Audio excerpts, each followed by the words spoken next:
My name is Adelheid Onyango.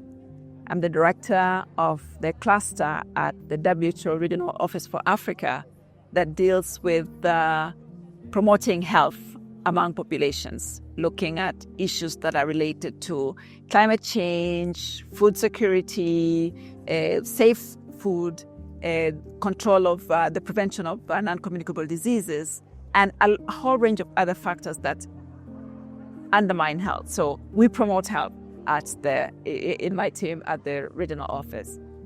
The link between climate change and health, actually, health is the human face of climate change, because climate change is affecting human beings' health because of when there's an increase in global temperatures.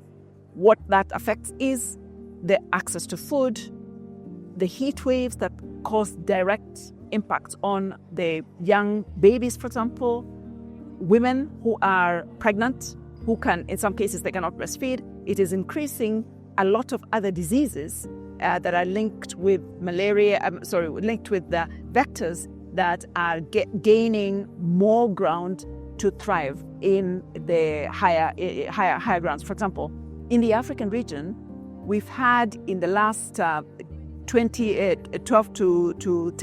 12 years, an increase of about 56% in climate-related disasters. Right now, we are talking about malaria being experienced in highland areas where it never existed before. The incidence of dengue has increased because of the changing temperatures, and many other diseases like that. Zoonotic diseases that are happening because the human and animal species are coming closer and closer together as the climate changes, the environment in which animals live separate from humans. So there's a whole combination of factors that are coming together to impact health from different directions, direct impacts of flooding and droughts and the movement of persons that then make it very difficult for us to provide services. The mix of issues is huge. We have the discussion going around on adaptation, making sure that our systems are adapted and are climate resilient, building on what we know to be the factors that intersect between climate events and health. So our health systems, the capacities for us to provide health services under different conditions, including after a climate event, depend on how resiliently built the physical structures of the health infrastructure is. We're talking about also making sure that our health systems in general are strong enough to withstand. So water and sanitation systems, because when you have, for example, a cyclone, yes, the cyclone hits, but the problems that the populations experience are linked to the fact that the water and sanitation systems are destroyed, and they then lead to the incidences of outbreaks of cholera and other diseases like that.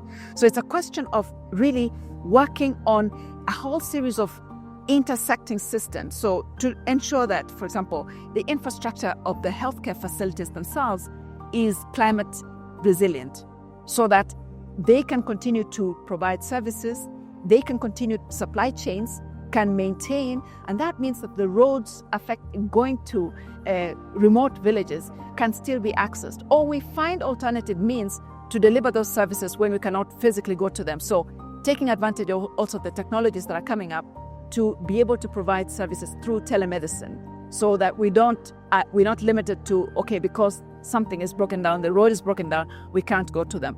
But at the same time, also the empowerment of people so that they contribute in the preparedness to ensure that we bring communities on board to work with us on